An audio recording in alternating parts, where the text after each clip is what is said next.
professor Marcos Camargo. A gente vai falar hoje sobre mistura adiabática. A mistura adiabática ela acontece quando eu tenho duas correntes de ar diferentes se encontrando, formando uma terceira.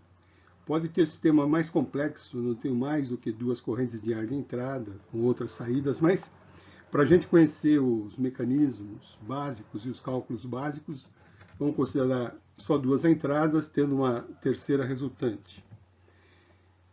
Muitas aplicações práticas, né, sempre tem uma corrente de ar, de ar condicionado, dentro de determinadas características, e uma terceira, e uma terceira é pego de fora. Tá? Então, misturas de corrente de ar são muito frequentes quando nós falamos de conforto térmico.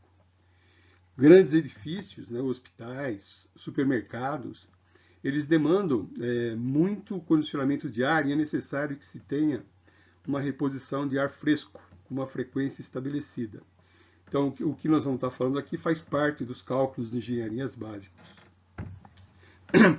E a gente vai estar vendo como é que, combinando essas duas correntes, tendo uma terceira, nós conseguimos, a partir dessas duas correntes de entrada, definir como é que vai ser a corrente de saída. Então, temos duas entradas, temos uma terceira resultante, e os balanços de massa são aqueles que nós já conhecemos. É o massa de ar seco 1 mais massa de ar seco 2 igual a massa de ar seco 3, umidade 1 mais umidade 2 igual a umidade 3 de saída, e a energia que entra de 1 e 2, somando a energia de saída do terceiro. E essa relação que tem aqui, ó, a vazão mássica de 1 sobre a vazão mássica de 2, nessas condições, são muito úteis, e depois a gente vai estar vendo qual é a aplicação dessas formas no diagrama psicrométrico. Só para vocês entenderem, o que foi feito aqui é o seguinte. Eu tenho que a massa de ar seco é a massa de 1 mais a massa de 2. Essas daqui são as fórmulas que nós já vimos.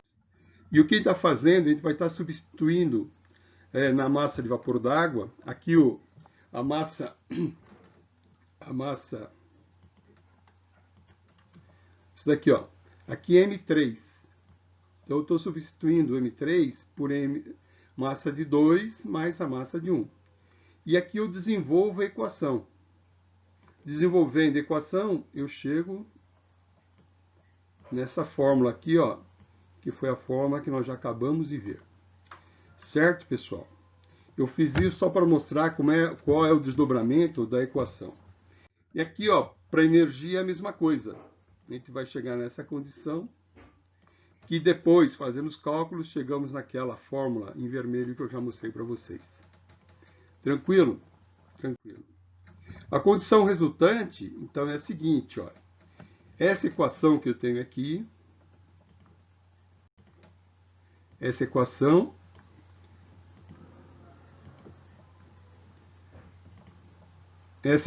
foi aquela que nós vimos ali atrás. E essa equação é uma equação básica. Nós vemos nessa equação proporcionalidade entre a massa de entrada, 1 e 2, né, com os resultados de saída. Ok? O que eu tenho? Agora, isso daqui é legal. Então, aqui eu tenho o diagrama psicrométrico. O ponto 1, ele está aqui, ó, ponto 1. O 2, que é a outra entrada, está aqui.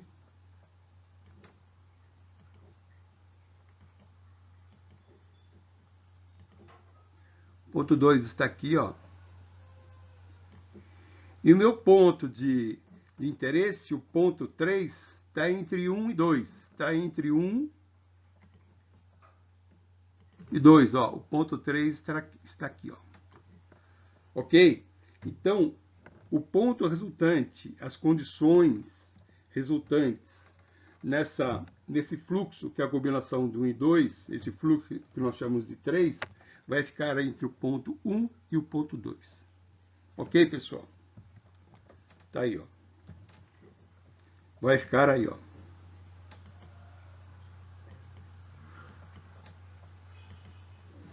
Tá? Então, o ponto 1 é de entrada, ponto 2 é de entrada, ok? É de entrada. E o resultante vai ficar entre o ponto 1 e 2.